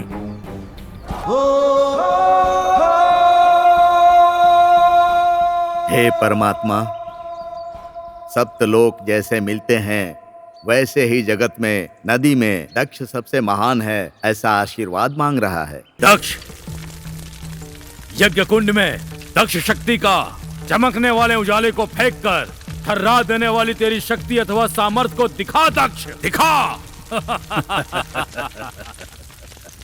वो कैसे संभव है भृगुदेव? असंभव जैसी कोई बात ही नहीं है इस भृगु मुनि के लिए। ये तुम्हारा भ्रम है। आदिशक्ति जगत माते सती को बुलाए बिना अथवा पुत्री के प्रति ममता को मिटाकर तुम ये जो यज्ञ कर रहे हो, ये उचित नहीं है। ब्रह्मदेव, अभी वो सती सर्वेश्वरा बनकर घूम रही है। वो उस परम शिवा की पत्नी है। कन्यादान की गई पुत्री कुल के बाहर जाइए मत भूलना। जो कुछ भी हो, परंतु वो दक्ष की पुत्री है ना, यही जन्मी यही पली बढ़ी। जिस घर में गई उस घर की कृति को लाने वाली जगत माता है। उसके नेत्र में आंसू है तो उसके ससुराल में उचित नहीं होगा। इनकी बातों को अनसुना करो दक्ष। इनसे कुछ नहीं हो रहा है, इसलिए सती को मोहरा बनाकर खेल खेल रहे हैं। देखिए, जब कोई शुभ कार्य चल रहा हो तभी उस कार्य को भंग नहीं करना चाहिए। आप सब शांति से बैठिए। नारद जी ने बिल्कुल सत्य कहा। आप यज्ञ को पूर्ण कीजिए।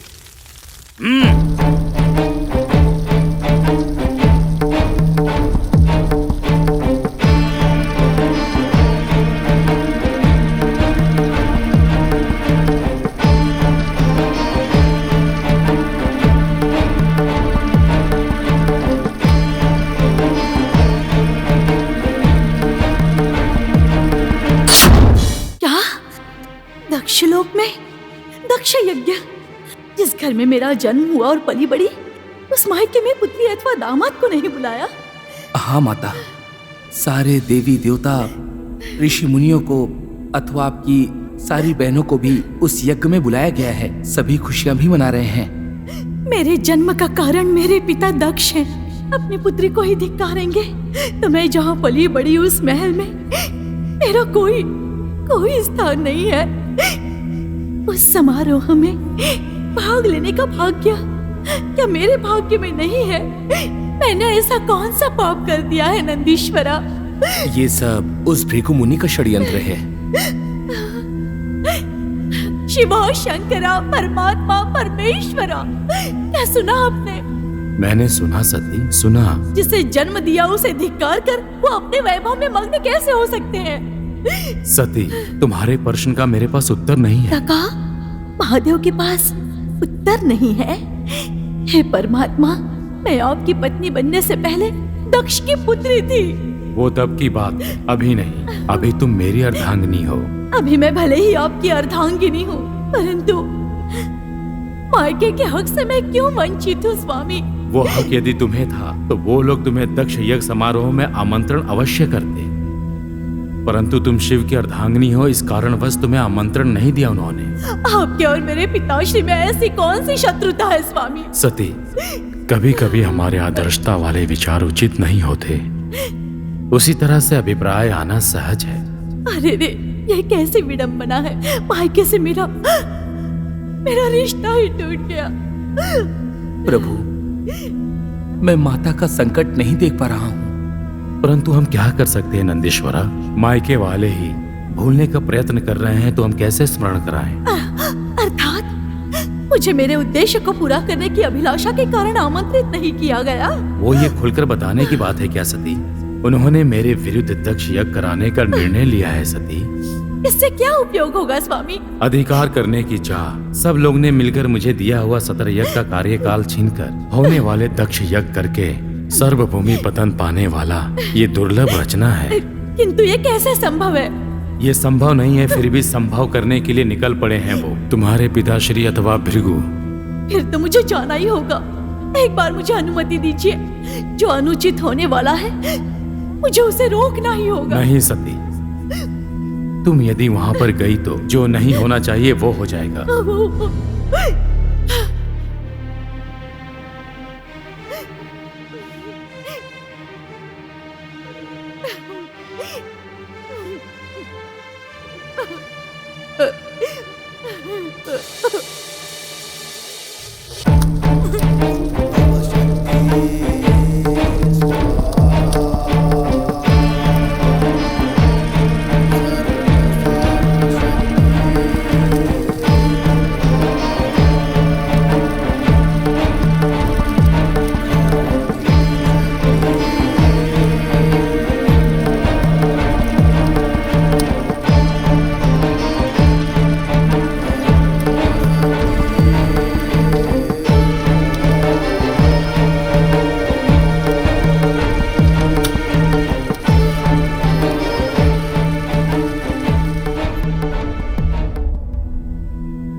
हे शिव, शंकर, परमेश्वर, महादेव, एक बार मुझे अनुमति दीजिए। मेरे मायके के वैभव को नेत्र भरकर देखना चाहती हूँ। मेरी बहनों के साथ वार्तालाप करना चाहती हूँ। एक बार देव। भगवान शिव तो ध्यान में चले गए हैं माते। ज्ञात नहीं वो इस समय कितने क्रोधित हैं। नंदीश्वर, वहाँ पर मेरे मायके वाले मुझे बुला रहे हैं, अथवा यहाँ पर शिव का मौन मुझे जाने से रोक रहा है। किसको बताऊं मेरी ये दुविधा? एक स्त्री के रूप में जन्म लेना ही अपराध है, अथवा जन्म हो तो किसी पर भी ऐसा संकट ना आए। समाधान हो जाएगा माते। अब कहाँ का समाधान अथवा कहाँ की शांति? नंदीश्वर, नंदीश्वर, नंदीश्वर मेरी सहायता करेंगे? बोलिए माते, मैं आपके लिए कुछ भी करने के लिए तत्पर हूँ। बताइए माते, क्या आदेश है? किसी को पता ना चले। इस तरह से दूर से देखकर दक्ष मंडप में क्या चल रहा है ये मुझे बताइए ना। कम से कम वो सुनकर मैं यहाँ पर आनंदित हो जाऊंगी। जैसी आपकी आज्ञा माते, मैं अभी जाता हूँ।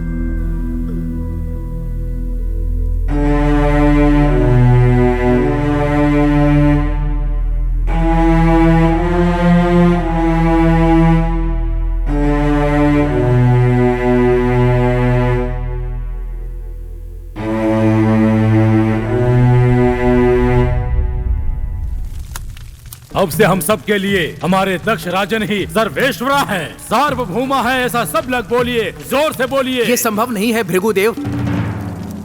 हमारे लिए वो परशिवा ही सर्वेश्वरा अथवा सार्वभौम है। परशिवा परशिवा परशिवा, हम उनके जैसे भिखारी नहीं हैं। हमारे पास भी अधिकार है, हम उससे भी पराक्रमी हैं।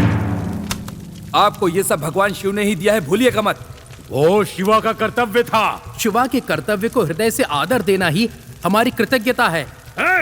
उसी कृतज्ञता के कारण अपनी पुत्री का विवाह उससे करवाया। आपने सत्य कहा दक्षदेव, इनको पुत्रियां भी चाहिए, अधिकार भी चाहिए। नारद जी, क्या है ये? आप ऐसी बातें क्यों कर रहे हैं?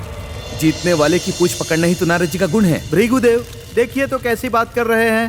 वसुंधरा, चंद्रमा, शांत हो जाओ तुम लोग, नहीं तो इस अग्नि कुंड में तुम लोगों की आहुति दे दी जाएगी। भृगुदेव, इनकी बात करने का जरा ढंग तो देखिए।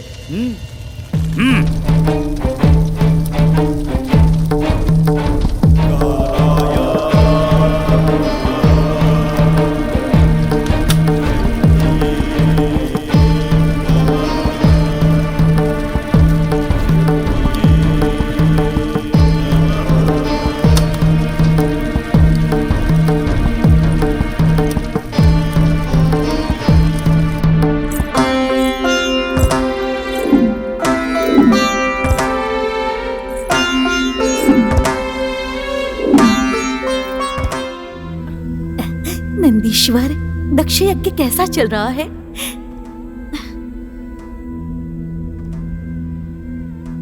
नंदीश्वर, कुछ तो बोलिए। माते, दक्ष मंडप वैभव के प्रकाश में जगमगा रहा है, परंतु यज्ञ अच्छी तरह से संपन्न होगा ये असंभव लग रहा है मुझे। परंतु क्यों? भृगुदेव, वसुंधरा अथवा चंद्रमा में वार्तालाप आक्रोश में पहुंच चुकी है। इससे कुछ अनावत हो सकता है माते। किंतु किस बात को लेकर? हे माते, भृगुदेव ने महाराजा दक्ष को सर्वेश्वर कहा, यहाँ तक कि सार्वभौम भी कहा, तभी विवाद शुरू हो गया। अरे रे रे, वहाँ पर ब्रह्मा अथवा विष्णु उपस्थित नहीं थे क्या? थे माते, परंतु वो दोनों ही मौन थे। यह संभव नहीं है, ऐसा नहीं होना चाहिए। मैं शीघ्र ही वहाँ प्रस्थान करना चाहती हूँ। माते, आपका वहाँ पर जाना उचित नहीं है। मुझे मत रोकिए नंदीश्वर, मुझे वहाँ जाकर अपने पिताश्री को शांत करना है। रुक जाइए माते, इस समय भगवान शिव ध्यान में है, मैं भी आपके साथ चलता हूँ।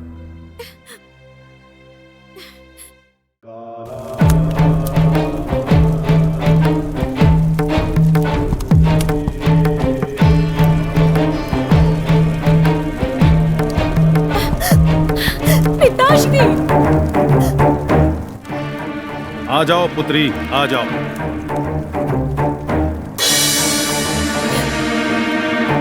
बिना आमंत्रण के आई हूँ मैं। किसी कारणवश तुम्हें आमंत्रित नहीं कर पाए। ये तुम्हारा मायका है, तुम जब चाहे आ सकती हो, जब चाहे जा सकती हो। यहाँ की सारी संपत्ति पर तुम्हारा अधिकार है। जहाँ पर प्रेम ही नहीं है, वहाँ की संपत्ति का मैं क्या करूँगी पिताश्री? शांत हो जाओ पुत्री, शांत हो जाओ। पिताश्री, मेरे स्वामी शिव जी के प्रति आपको इतना क्रोध क्यों है? क्रोध नहीं है, अधिकार के लिए। मैं ही सर्वेश्वर हूँ। अपने शक्तियों का अहंकार दिखाने वाले तुम्हारे पति का अहंकार तोड़ना चाहता हूँ। नहीं पिताश्री, नहीं, कृपा करके मेरे पति के साथ इस तरह का व्यवहार मत कीजिए। हे विभूतिधारी, यहाँ पर आके तुम नाटक कर रही हो क्या? मैं नाटक कर रही हूँ? मेरे स्वामी नाटक नहीं कर रहे हैं, किंतु मेरे पिताश्री नाटक कर रहे हैं। अपनी मर्यादा में रहो, मेरे सहन शक्ति की परीक्षा मत लो, तुम्हारे लिए अच्छा नहीं होगा। सती आपकी पुत्री है, इस बात का स्मरण कीजिए। प्रसूति, तुम बीच में मत बोलो, चुप हो जाओ। स्वयं की पुत्री को भुलाकर परशिव का अपमान मत कीजिए। एक बार विचार कीजिए, आपकी गलती आप सुधार सकते हैं। तुम मेरी गलतियों को सुधारने के लिए यहाँ पर आई हो। सती, दक्ष कौन है इस बात को मत भूलो। पिताश्री, यदि आप मेरी बात का सम्मान नहीं करेंगे तो मैं आपके इस यज्ञ को धिक्कारती हूँ। बहन, शांत हो जाओ, क्रोध मत करो। यहाँ पर किसी को भी शांत करने की आवश्यकता नहीं है। ये दक्ष मंडप है, यहाँ पर दक्ष देव ही सर्वेश्वर है, सार्वभौमा है, सब कुछ है। आपके लिए यदि मेरे पिताश्री सर्वेश्वर है, तो क्या मेरे स्वामी परम शिव सर्वेश्वर नहीं है?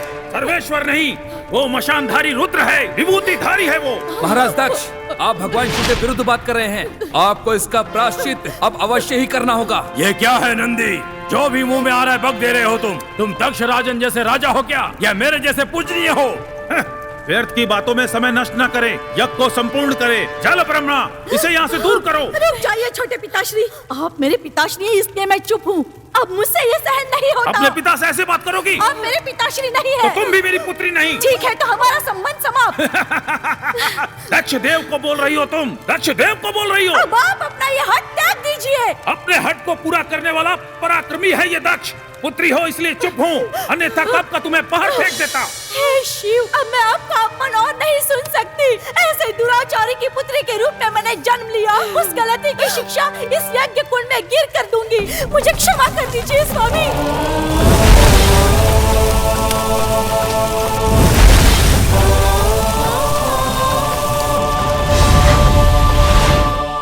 वीरभद्र,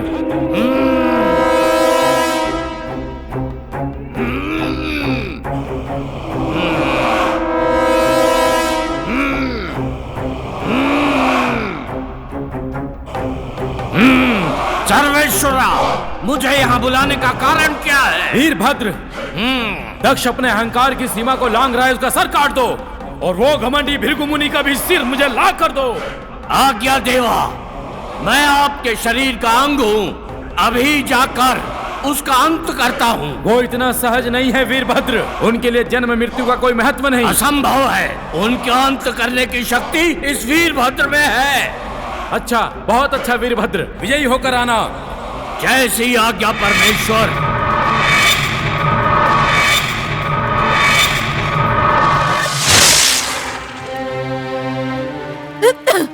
इस अशुभ यज्ञ को रोक दीजिए। ये संभव नहीं है प्रसूति।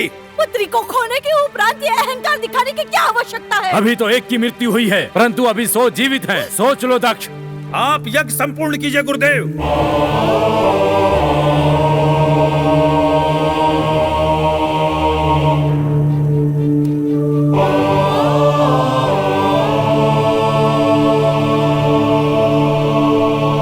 दक्ष,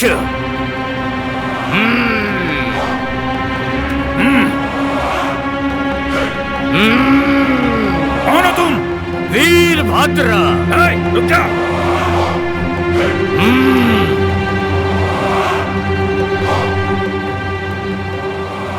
तू वीरभद्र हो या महादेव हो, तू हमारी आज्ञा का पालन नहीं कर रहा। वीरभद्र,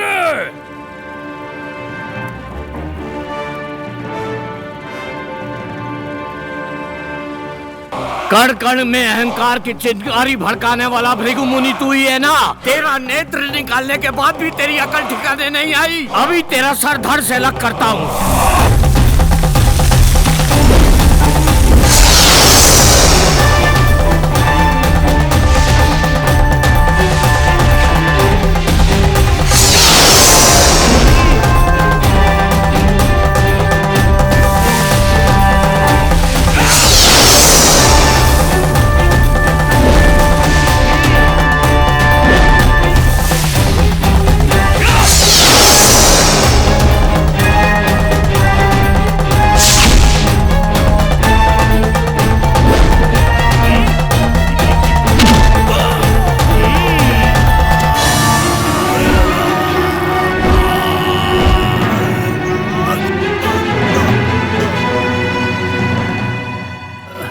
हे दक्ष राजा, ये छल है। इस कथा में अभी अभी उभार हुआ है परम शिव का एक भाग है वीरभद्र। वीरभद्र, हाँ, इतना पर्याप्त है भृगुदेव। इस वीरभद्र को नहीं छोड़ूंगा। एक या दो बोलने के लिए तो 150 नाम है। लज्जा नहीं आती तुम्हें? अथवा ये दक्ष के कहने पर परमेश्वर का एक भाग वीरभद्र बनकर आए हो तुम। दक्ष, अपनी जिह्वा पर नियंत्रण रख। परम शिव स्वयं अपने ससुर को मारने का पाप नहीं करना चाहते थे, इसलिए मैं आया हूँ। मेरी शरण में आ जा। सर्वेश्वर मैं हूँ या तुम हो, ये सबके सामने निर्णय हो जाने दो। साहस है तो आओ, युद्ध के लिए ललकारता हूँ मैं।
हे परमेश्वर, जगदीश्वर, स्त्री के आंसू देखकर आपको जरा भी दया नहीं आती क्या? स्त्री के रूप में जन्म लेना कोई अपराध है क्या? ये सब देखकर मैं जिंदा कैसे रहूं? अगर आप नहीं आए तो इसे यज्ञ में पुत्र प्राण की आहुति दे दूंगी। रुक जाओ माते, रुक जाओ, शांत हो जाओ। हे परमेश्वर,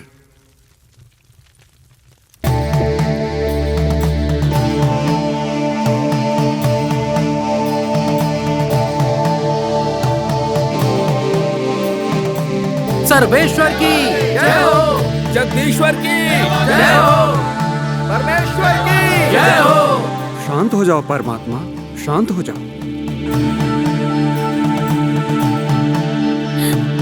हे परमेश्वर, हे जगदीश्वर, दक्ष के किए हुए अपराधों की मैं क्षमा मांगती हूँ महादेव, क्षमा कर दीजिए। शिव शंकर, सबसे अधिक लोकप्रिय आप हैं, ऐसे में क्रोध करना आपको उचित लगता है क्या? नारद जी, इस सब का कारण आप ही हैं। वसुंधरा, नारद ने वही किया जो मैंने करने के लिए कहा। इन सब का कारण केवल मैं ही हूँ भगवान शिव, पहले मुझे दंडित कीजिए।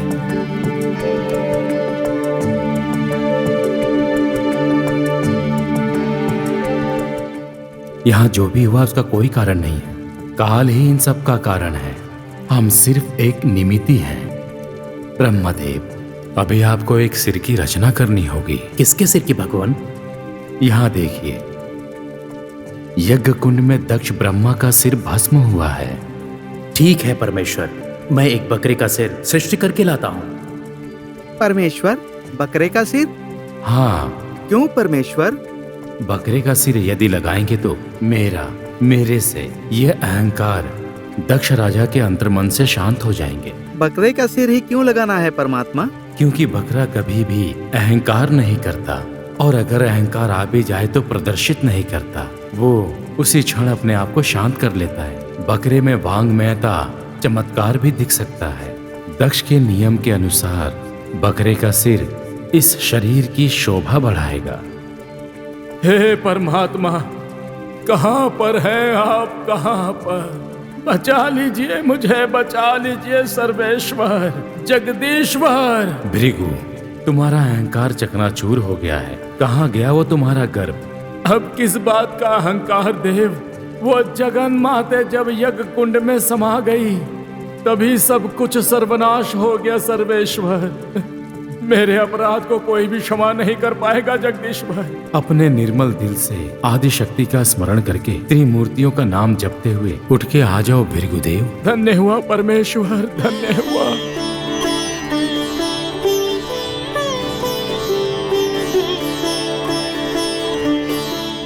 हे परमेश्वर, जगदीश्वर, मेरे किए हुए अपराध को क्षमा करिए प्रभु।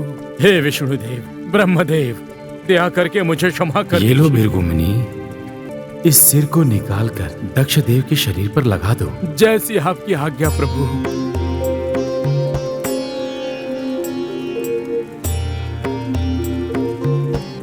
दक्ष राजा, दक्ष राजा, उठिए। कहाँ है वो वीरभद्र? दक्ष देव, पहले तुम अपना चेहरा तो देख लो।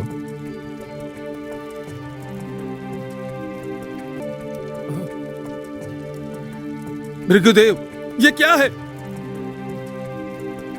अपनी पुत्री सती को एक बार स्मरण करो दक्ष। मेरी पुत्री सती, तुम्हारी मृत्यु का कारण तो मैं ही बना। हे परमात्मा, ये तुम्हारी माया है या लीला? मेरी पुत्री को जीवित कर दो परमात्मा, जीवित कर दो।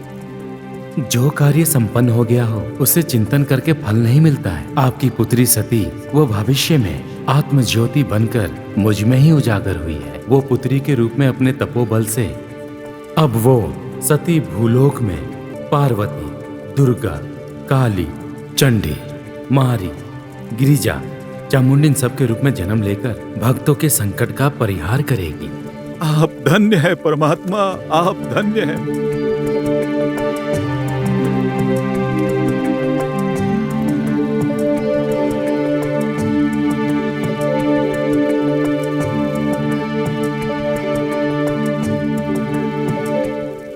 जगदीश्वर, सर्वेश्वर, महेश्वर, आप धन्य है प्रभु। इस काल चक्र के खेल में खेल करवाने वाले आप हैं और खेलने वाले हम। आपके लिए तो खेल है, पर हमारे प्राण संकट में हैं। नारद जी क्या बोल रहे हैं? आप सूत्रधार हैं प्रभु, और हम पात्रधारी हैं। और देखने वाले दर्शक हैं। कारण और जानलेवा है। शराब पीना सेहत के लिए हानिकारक है।